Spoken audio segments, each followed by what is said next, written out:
Mon recette de Torah-Col. Alors, nous avons touché un sujet aujourd'hui un peu délicat. Oui, c'est un sujet tabou parce que les gens en parlent peu. Il faut l'avouer. Torah et sorcellerie. Déjà, il faut signaler que c'est une vidéo qui est en prélude d'un livre qui va sortir. Torah et sorcellerie. Parce que nous avons comme ça ce sujet.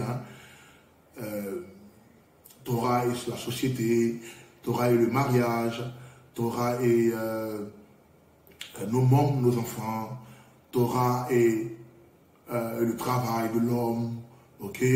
Alors, aujourd'hui c'est Torah et sorcellerie. Et comme je l'ai dit, c'est un prélude, ok, d'un livre qui va sortir.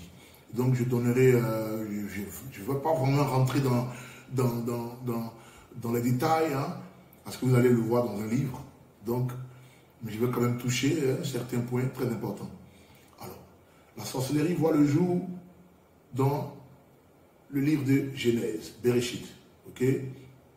Dans le jardin d'Éden, nous avons le serpent qui s'introduit dans le jardin. Ok? Et puis, il a une conversation avec la femme, Ève. Ok? Ève est un élément du premier couple humain. C'est-à-dire Adam et Ève. Ève, c'est Isha, la femme. Et puis, ils ont une conversation. Il arrive à la séduire. Et puis, elle mange du fruit interdit parce qu'il était dit au préalable, vous pouvez manger de tous les fruits de ce jardin, ok? Parce qu'il faut dire que dans le jardin, il y avait 3 sortes d'arbres. On avait l'arbre de la vie, l'arbre de la connaissance du bien et du mal, et d'autres arbres fruitiers. Mais il était interdit de manger de l'arbre de la connaissance du bien et du mal. Et puis un jour comme ça, le serpent, il arriva, il séduit la femme. On a cette fameuse phrase où elle dit le fruit était bon à manger et il pouvait rendre sage. D'accord? Il faut retenir ça. Qu'est-ce qu'elle a dit, Ève? Elle dit le fruit était bon à manger et il pouvait rendre sage. Alors, par sagesse, nous avons le volet Bina. Bina, c'est l'intelligence ou la sagesse selon le Créateur, selon Elohim, donc l'intelligence divine. Et s'il y a l'intelligence divine, il y a vraisemblablement l'intelligence humaine, charnelle. Et Ève disait comme ça que le fruit est bon à manger, mais comment est-ce que c'est qu'il est bon à manger? Elle n'a pas encore goûté. D'accord?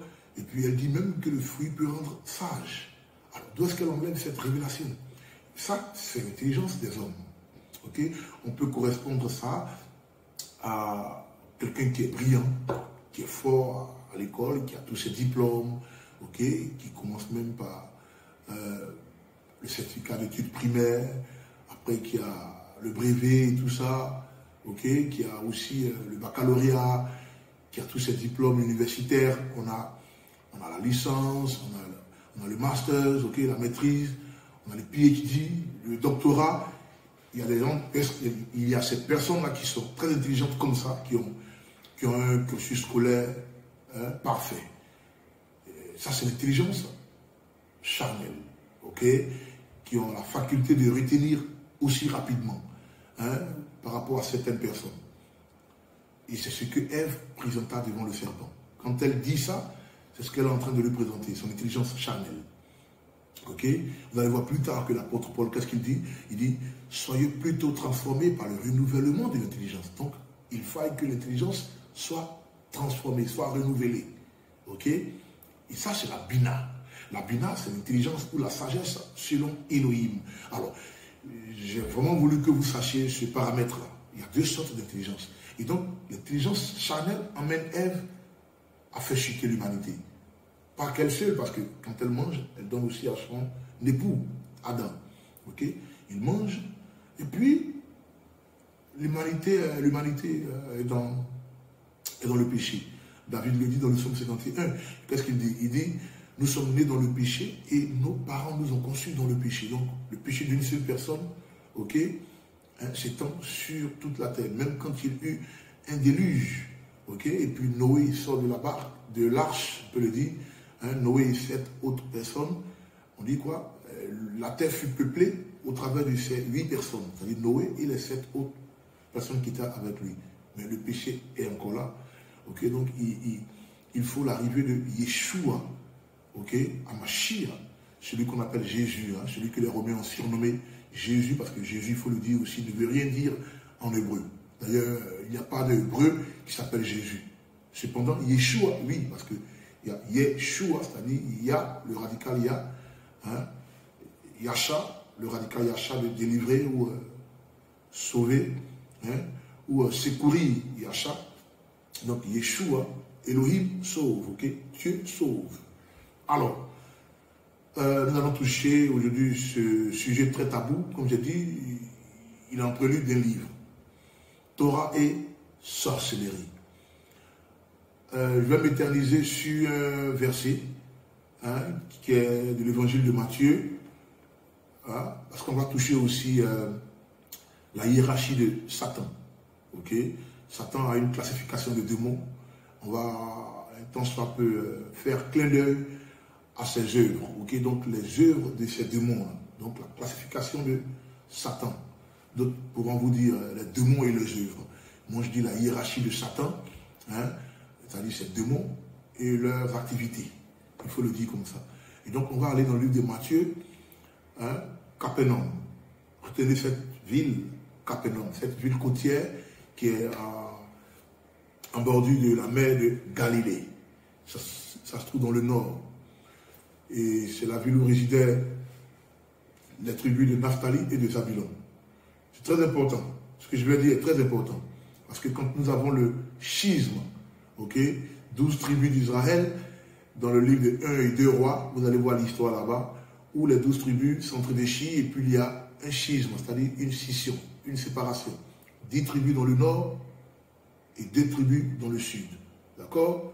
Donc Ephraïm contrôle la tribu du nord, comme on dit, 10 tribus, parce qu'Ephraïm est en tête des 10 tribus.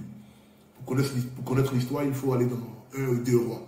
Vraiment, je vous conseille de lire 1 et 2 rois pour comprendre l'histoire du schisme. Parce que c'est très important. C'est très important de savoir l'histoire des 12 tribus, hein, qui s'entre-déchirent et qui sont en 2 groupes. Donc, on a la maison d'Israël, qui est à l'image du royaume du Nord, et la maison de Juda, okay, qui est en tête du royaume du Sud. Donc, Juda avec Benjamin, okay, la tribu de Juda et la tribu de Benjamin, et la tribu d'Ephraïm que contrôlent les autres tribus. Donc, Zabulon, Asher, Dan, Naphtali, Siméon, Lévi, même aussi. Lévi aussi est dans hein, les 10 tribus du Nord. C'est très intéressant de savoir cette histoire. Parce que quand vous entrez dans l'importance de cette histoire, elle vous permet de comprendre, de déverrouiller les écritures, en fait. Okay? Donc, c'est très important de savoir cette histoire. Okay? Juda et Ephraïm, okay? La maison d'Israël, parce que Ephraïm c'est aussi Israël, c'est la maison de Joseph. Quand on dit Juda, c'est la maison du sud, d'accord? Déjà il faut dire, avant ils étaient tous dans la Judée, ok? Ce sont les Juifs qui sont en Judée, ok? Alors, on parle de nation d'Israël, et la nation d'Israël, c'est le pays que nous connaissons, mais ce n'est pas Israël qui est là-bas. Je veux dire, ce n'est pas Ephraïm qui est là-bas. C'est Juda qui contrôle présentement. Et quand on dit Israël, c'est un langage prophétique. D'accord? Parce que Juda, c'est Israël aussi. Puisque dans Romains 11, Paul dit, hein, l'entièreté d'Israël, c'est-à-dire tout Israël, le rétablissement d'Israël. C'est important de savoir tout ça. Donc Juda, c'est Israël, mais de manière spécifique, de manière littérale, c'est Juda qui contrôle. Okay? C'est Juda qui contrôle la nation d'Israël présentement, qui a pour capitale Jérusalem. Parce que quand vous allez lire 1 et 2 rois, vous allez voir que Juda descend dans le sud. Okay? Quand Roboam se sauve, il va dans le sud. Roboam, c'est le fils de Salomon. Okay? Shlomo. Shlomo est le fils de David. Donc, c'est à eux qu'est remise la royauté. Donc, quand Salomon décède, son fils Roboam prend le dessus. Et puis, il y a une confrontation entre Roboam et Jéroboam. C'est important de savoir tout ça. Donc, retournez lire 1 roi et 2 rois pour comprendre cette histoire qui déverrouille toutes les Écritures, les 66 manuscrits. C'est important.